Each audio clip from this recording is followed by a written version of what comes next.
guys, yung GT natin hindi gumagana. Yan guys, oh.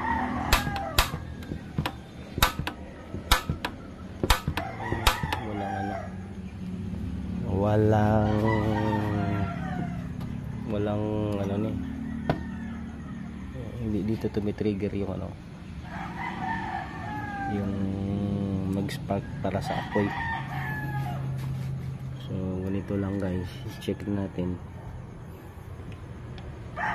Ito yung kanyang ano, switch para sa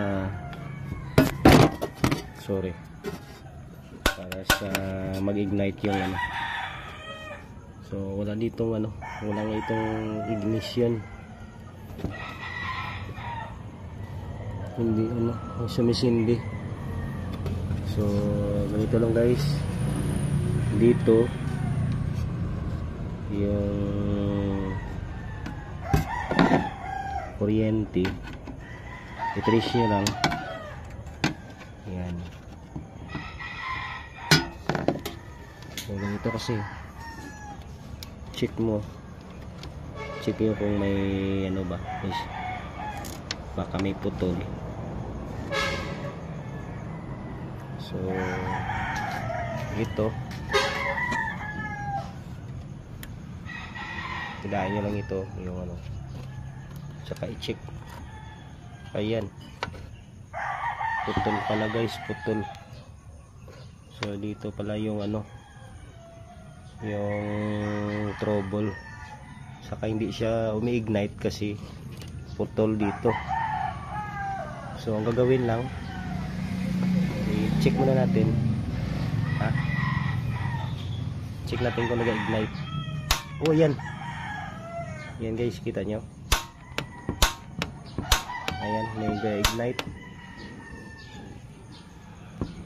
yan.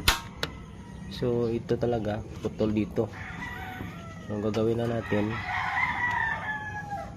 i-connect natin dito at lagyan ng tape. So solve na yan guys, kasi ano na dito yung sira, ito yung sira.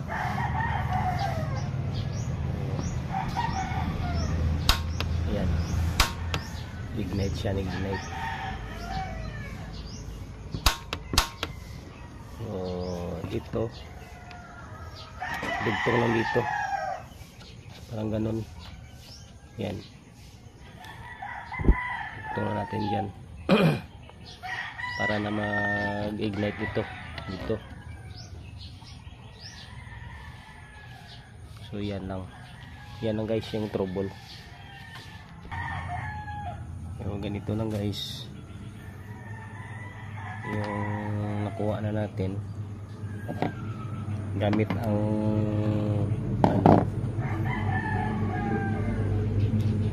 gamit yung flat screw dito. Tinanggal natin. So ganun lang, tanggalin natin yung screw kasi dito nakalagay. So gagawin natin ito, makita natin yung kanyang parang tinik. So ganito lang, pasok na natin dyan. Yan,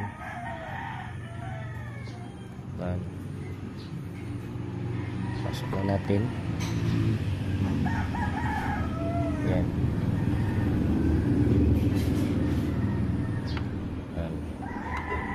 Saka i-fix natin, ibalik.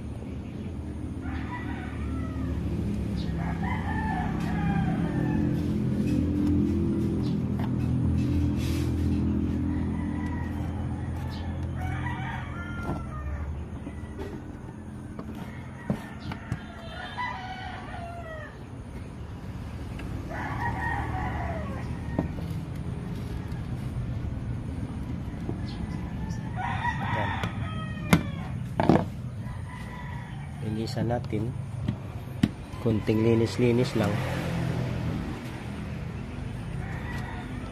para naman ano, Okay. Check natin. Ayan.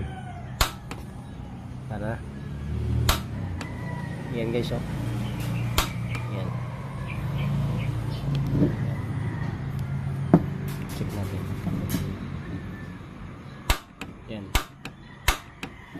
Okay. So, okay na. Okay na guys.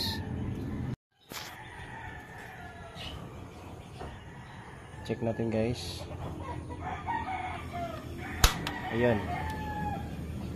Okay na. So, okay na guys.